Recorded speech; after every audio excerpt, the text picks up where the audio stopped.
नमस्कार। हमारे चैनल में आपका स्वागत है। आज हम बात करेंगे मुगल साम्राज्य के एक विवादास्पद और प्रभावशाली सम्राट औरंगजेब के बारे में।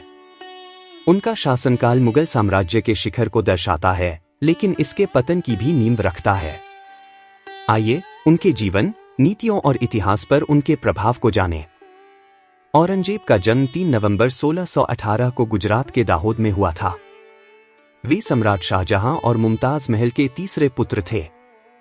बचपन से ही औरंगजेब ने सैन्य रणनीति और शासन में असाधारण प्रतिभा दिखाई, जो उनके शासनकाल की विशेषता बनी।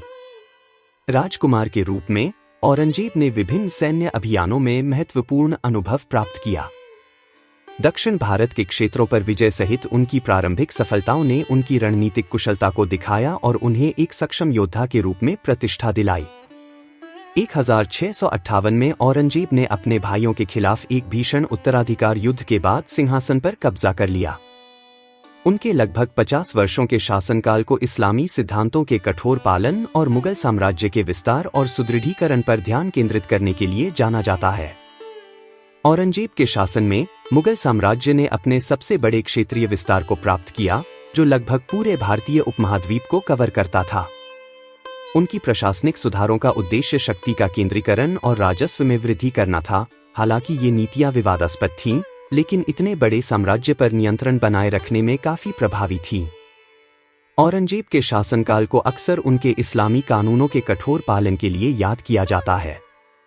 उन्होंने गैर मुसलमानों पर जजिया कर फिर से लगाया और उन प्रथाओं पर प्रतिबंध लगा दिया जो उन्हें गैर इस्लामी लगती थीं।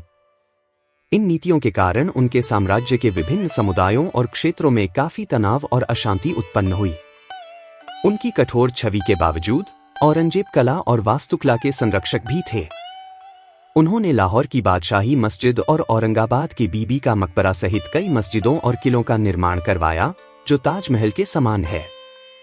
औरंगजेब ने अपने शासनकाल के अधिकांश समय में विशेष रूप से दक्षिणी क्षेत्रों में व्यापक सैन्य अभियानों में संलग्न रहे। इन लंबे युद्धों ने साम्राज्य के संसाधनों को कमजोर कर दिया और इसके प्रशासनिक ढांचे को तनाव में डाल दिया, जिससे इसके पतन में योगदान मिला। अपने शासनकाल के अंतिम वर्षों में औरंगजेब ने कई विद्रोहों और अपने अधिकार को चुनौती देने वाले संघर्षों का सामना किया। अपने प्रयासों के बावजूद 1707 में उनके द्वारा छोड़ा गया साम्राज्य विघटन के कगार पर था, जिससे क्षेत्रीय शक्तियों का उदय और अंततः ब्रिटिश औपनिवेशिक शासन की शुरुआत हुई। औरंगजेब की विरासत एक जटिल है।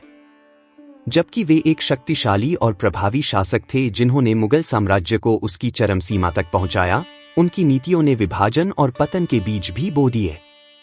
उनका शासन एक विशाल और विविधतापूर्ण साम्राज्य को नियंत्रित करने की चुनौतियों का प्रमाण है। औरंगजेब के जीवन के इस ऐतिहासिक सफर में हमारे साथ शामिल होने के लिए धन्यवाद।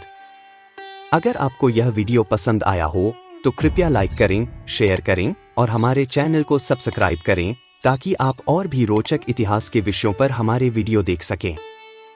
अगले वीडियो तक खोजते रहें और जिज्ञासु बने रहें।